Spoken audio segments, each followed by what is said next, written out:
Now it's the responsibility of each one of us, particularly the political parties who have their respective representatives in the August House, to come together and put our heads together, discuss, and see how we can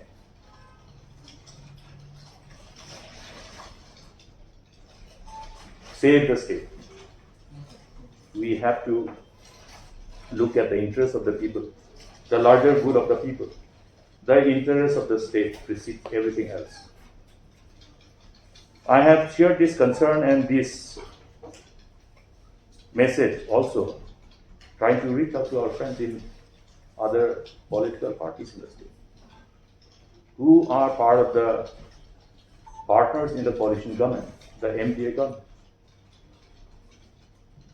Now we would like to therefore make a clarion call to all concerned, including the people of the state and the members representing the civil society organizations,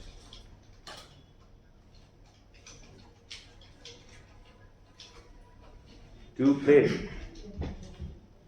productive and effective role in our bid to contribute to achieve the objective of saving the state. I am telling you, once again, I have told it earlier, on behalf of the CLP, on behalf of my colleagues and friends, on behalf of people who share the same concern,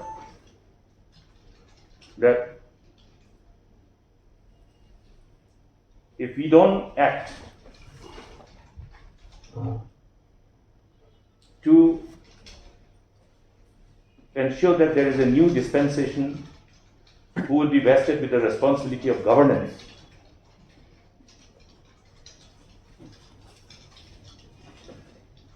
the destruction of the state will be complete then. We will allow further deterioration of the situation. We will end up seeing the state inflicted with irreversible problems, the problems which will be difficult to be resolved. We are already late.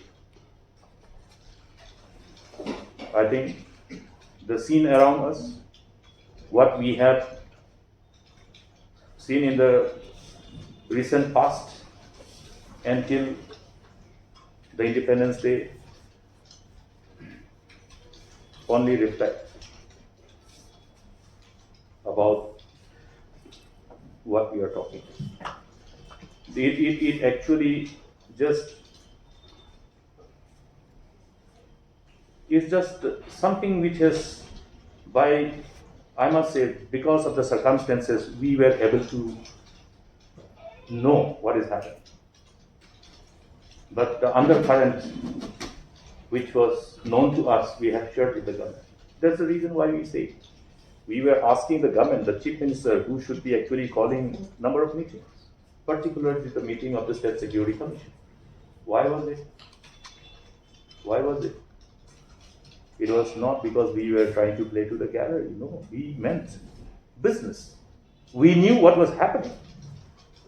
And I'm sure the chief minister should be knowing more than what we know, because that is how the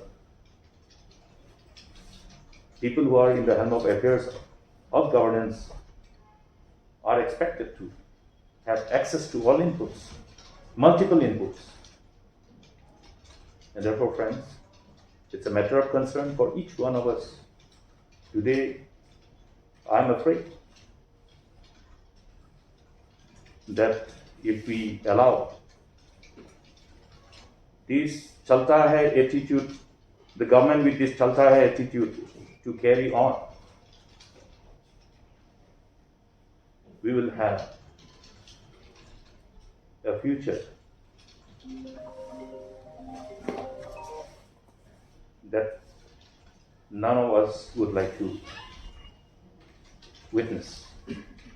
A future where you will have lawlessness, a future where people will have no reason to find any hope. What is required today is to ensure that a ray of hope is made visible to the youth of the state, to the people of the state, to people belonging to all walks of life, and create an environment where we have reasons to believe that there is an opportunity for each one of us, each member of the society across the state.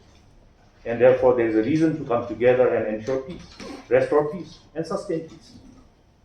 In absence of